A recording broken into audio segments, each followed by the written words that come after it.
Bonjour à toutes et à tous, on se retrouve aujourd'hui pour une nouvelle vidéo. Cette fois-ci on va parler de Windows 10, tout simplement parce que j'ai été le récupérer et je l'ai installé en machine virtuelle. Donc le voilà. Bon, on va pas épiloguer là-dessus, on connaît Windows 10, ça y a pas de souci.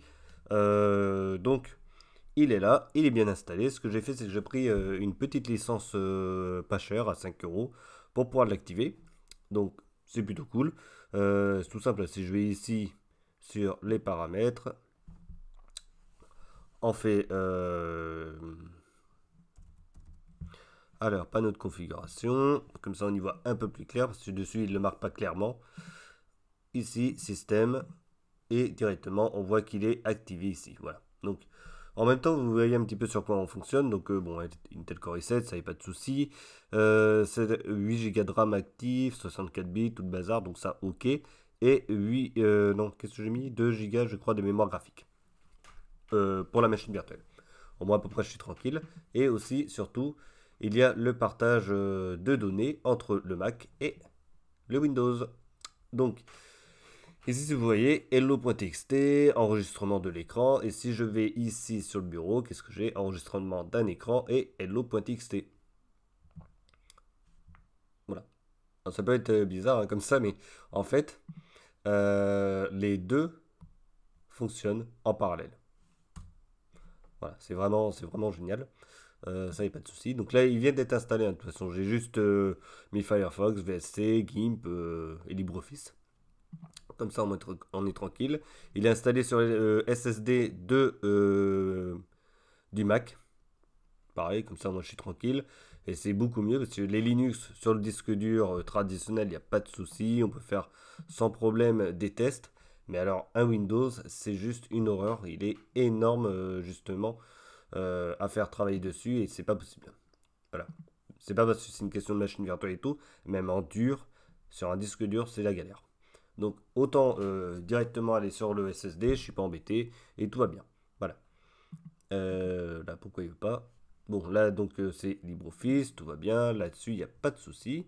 Là, on a le menu. Voyez-vous. Donc au moins, c'est pratique. Voilà. Donc pourquoi j'ai installé? Bah, tout simplement pour si j'ai besoin, on sait jamais, hein, de Windows, pourquoi pas. Ensuite, ce qui est cool, c'est que moi, je m'attendais pas à ce qu'il y ait une intégration totale des fichiers comme ça. Là, on est bien. Là, si je vais ici, que je vais dans téléchargement, donc le temps qui se lance, voilà. Téléchargement. Pyramide.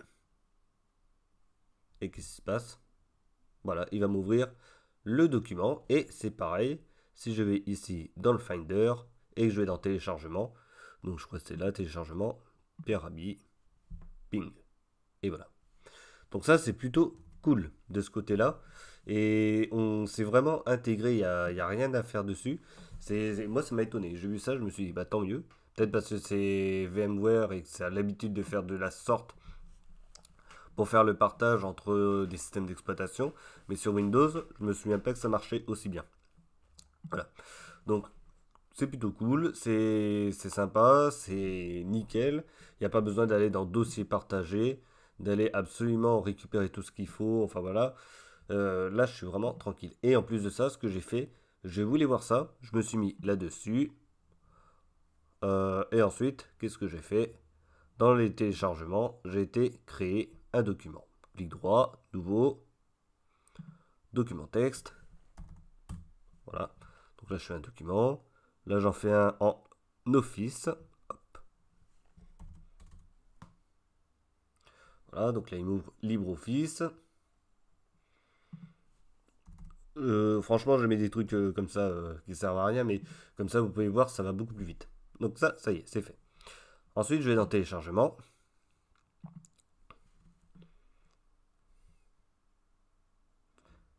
Voilà. Oui, c'est mieux. Et voilà. Et là, qu'est-ce qui se passe sur LibreOffice? Bing, je peux avoir directement mon document, mes deux lettres qui sont affichées ici. Tout va bien. Bah, un jour, il va falloir que je le mette en français là-dessus. Donc, ça prouve que pour le moment, j'ai pas eu besoin d'écrire souvent. Voilà à peu près comment ça marche. Et inversement, évidemment, je crée des documents sur Mac que je peux récupérer et voir sur mon Windows. Et surtout, si ça se passe bien, pourquoi pas, s'il y a besoin. Alors, je vais aller dans... euh, hop, la photo, c'est là l'image. J'ai un peu peur du truc. Ok, il y a plein de photos, mais j'ai peur que ce soit des photos trop perso. Ou peut-être dans document. Capture d'écran, ouais. Je sais plus où est-ce que j'avais mis. J'avais des trucs pas mal. Bref. Ce que je vais faire, c'est que je vais la récupérer directement via Internet. Voilà. Comme ça, moi, je suis totalement tranquille. Voilà, ça, je vais le récupérer. On s'en fout de la taille. Enregistrer dans le bureau. Hop, voilà. Voilà. Ok, j'ai mon image. Donc là, j'ai enregistré directement à partir du Mac. Donc jusque-là, tout va bien.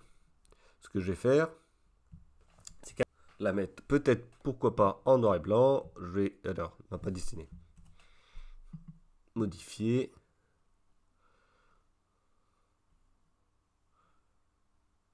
Et ben alors.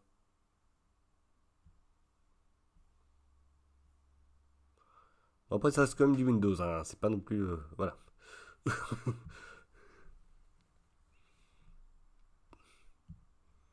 Modifier. Voilà. Quand même. J'ai eu peur. Là. Mercury. Enregistrer une copie.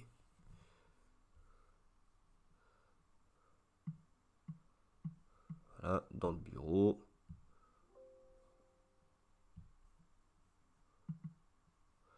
Ah oui, non, je vais le remplacer. C'est ce que je vais faire. Voilà. Ok. Bon. Nickel.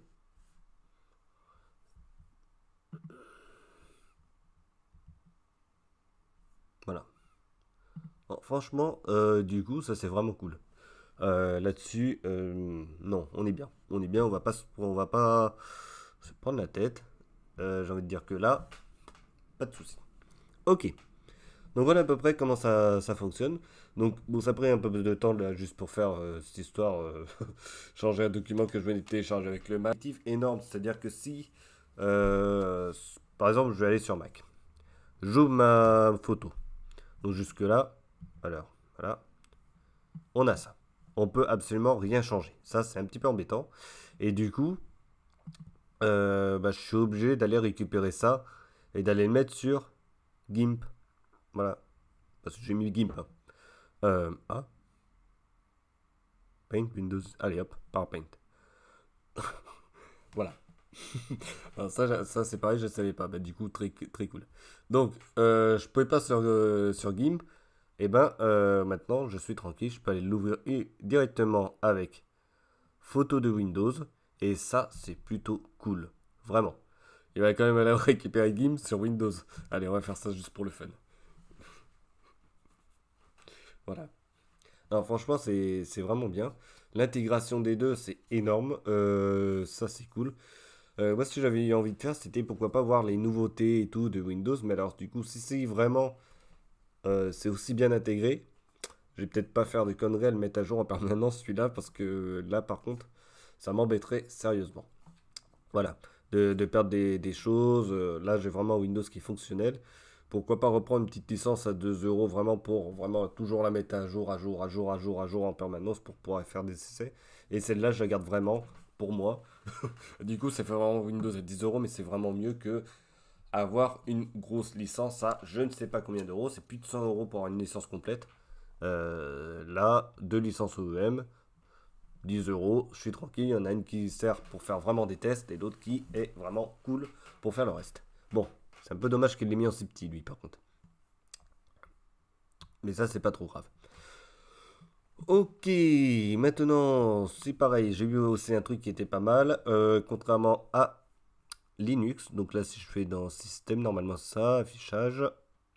Affichage, on est là. Sur Linux, je sais pas si vous vous rappelez, c'était trop petit.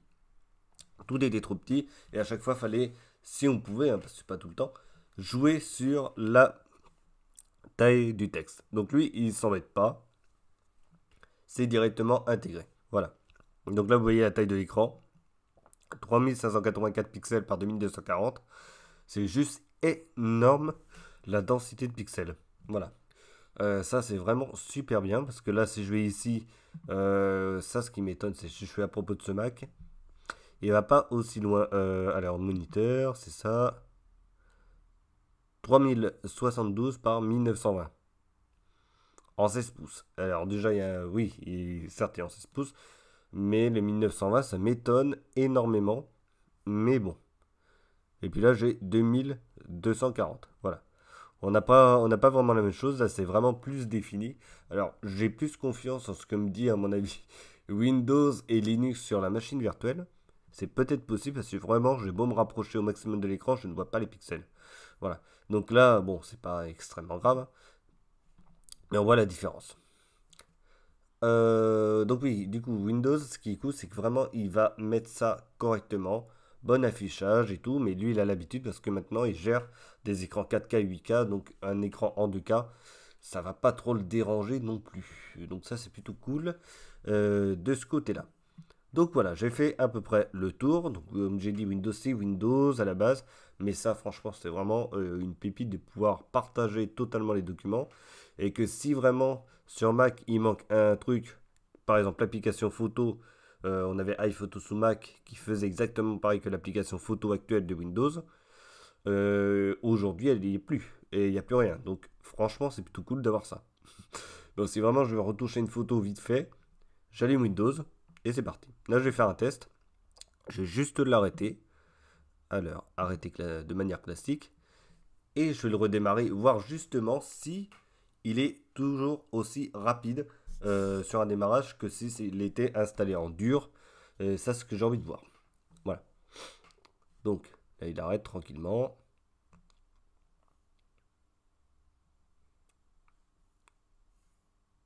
Voilà. Et après, ce que je vais faire, c'est que c'est bon. Je vais le redémarrer. Et on va voir si vraiment il fait ça correctement.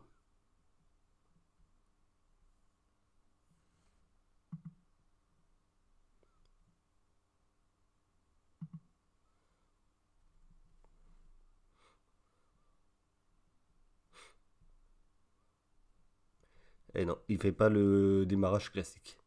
Bon, c'est pas grave, il démarre très vite, hein, mais par contre, il va pas redémarrer comme, comme il démarrerait en dur, enfin en installé en dur. Voilà, ça va pas être très très rapide. C'est vraiment comme s'il redémarrait réellement. Bon, c'est pas grave, mais c'est à prendre en compte.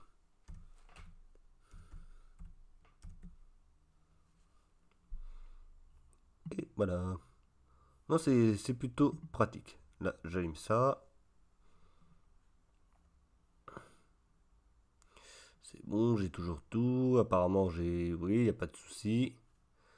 Là, je vais pas aller l'allumer parce que le problème, c'est que vous verrez mes documents. Mais normalement, il est censé tout reprendre. Ça, c'est plutôt cool. Sauf les paramètres. Ah. Ah non. Bah si, ça devrait être en bleu, ça. Hop.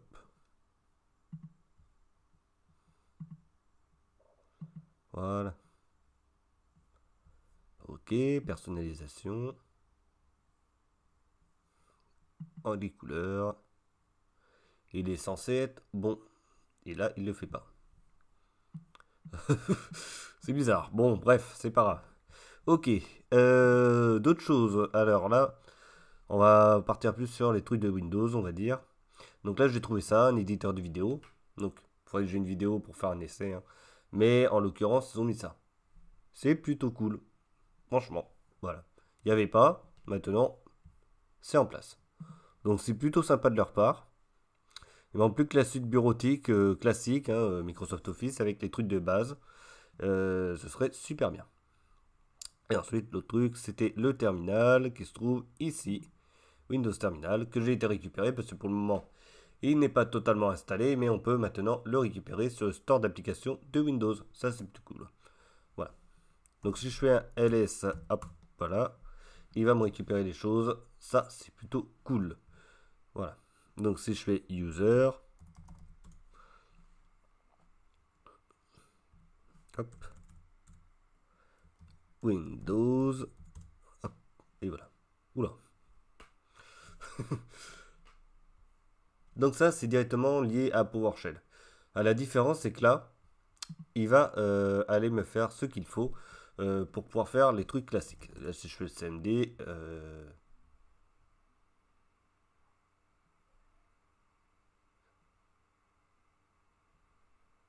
c'est bon, là, je pense.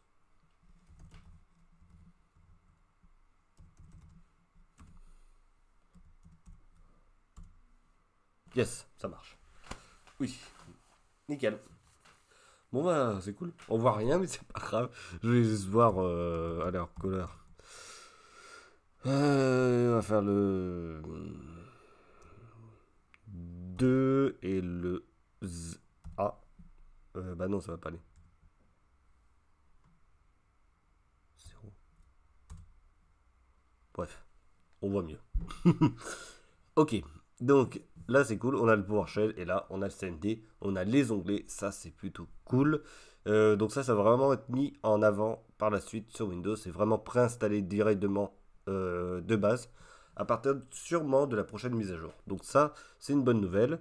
Avec l'arrivée du module subsystem de Windows qui passe en version 2 et Linux qui va être beaucoup plus performant, voire les démarrer en graphique, ça va être une bonne chose à voir par la suite. C'est aussi pour ça que j'ai mis Microsoft Windows sur le Mac, c'est pouvoir tester ça et vous montrer une fois que j'aurai bien pris en main tout ça. Ça fera sûrement des petites vidéos sympathiques. Voilà. Bon, allez, c'est bon pour aujourd'hui. On se retrouvera pour une prochaine vidéo. Et en attendant, je vous souhaite de bien vous porter. Et je verrai quand je referai une vidéo. Je vais regarder à nouveau sur Linux qui y a. Mais là, franchement, j'ai une petite pépite avec mon petit Windows et mon Mac qui fonctionnent tous les deux en simultané. Et ça, c'est cool. Allez, à bientôt tout le monde. Salut!